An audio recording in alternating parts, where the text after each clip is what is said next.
Bonjour Valérie, Bonjour Florence. on est là aujourd'hui pour parler de ton roman Eva. Et une question qui peut venir fréquemment pour les personnes qui vont lire, quels sont les thèmes que tu abordes? Parce qu'on a vu qu'il y avait une palette de couleurs, et avec les palettes de couleurs, il y a forcément une palette de thèmes. J'aurais pas mieux dit. Il y a effectivement beaucoup de thèmes qui sont abordés parce que on est toutes et tous finalement une palette de choses. On a tous de multiples facettes. Ça nous permet aussi parfois de nous rendre compte qu'on a des points communs avec beaucoup plus de gens qu'on ne pense. C'est clair. Et mon personnage, évidemment, comme tout un chacun, est multifacette.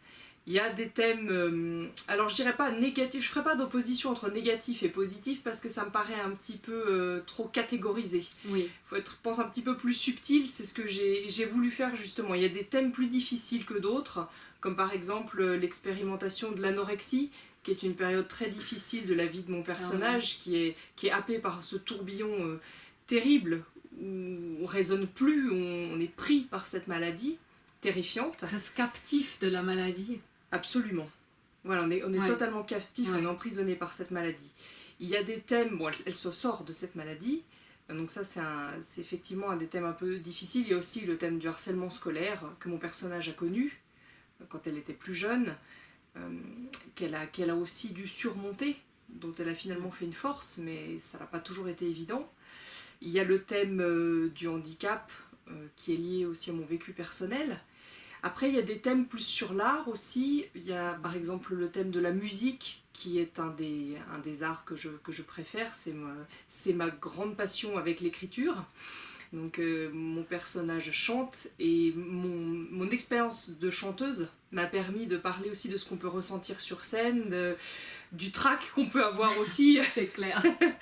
Certaines et certains se reconnaîtront peut-être au moment où il faut se lancer. Et c'est aussi le cas pour le théâtre, puisque j'ai eu la chance d'avoir une immersion dans le théâtre, dans une école de théâtre de jeunes acteurs. Et c'est vrai que c'est des expériences tellement fortes, tellement extraordinaires, on en sort grandi, on en sort transformé. Et ça, j'ai voulu en parler, j'ai voulu vraiment en faire des thèmes de chapitres. Ouais. Après, il y a des thèmes sur la beauté de la nature, sur les merveilles qu'on peut trouver en montagne, sur en se baladant, en contemplant les choses les plus simples peuvent nous transporter, nous élever. Donc ça, c'était aussi un aspect très important. Tout ce qui est élévation, tout ce qui est découverte. Et il y a aussi des parties plus oniriques, des parties qui sont plus entre le songe et la vie réelle. On ne sait plus parfois vraiment qu'est-ce qui est de l'ordre du songe, qu'est-ce qui est de l'ordre du... Et j'ai aimé jouer avec cette frontière-là aussi, pour pouvoir proposer des chapitres peut-être un peu plus originaux, un peu différents. Donc il y a toutes ces parties-là, j'en oublie bien entendu, mais voilà, c'est toutes des parties constitutives de mon personnage. C'est les temps forts de sa vie. Les facettes de sa vie et du coup les facettes du livre. Exactement, Magnifique. c'est tout à fait ça. En tout cas, juste incroyable, beaucoup de découvertes à chaque page, chaque thème d'un nouveau rebondissement et une découverte vraiment intéressante. Je vous conseille vraiment le Eva de Valérie. Grand merci Florence. Merci.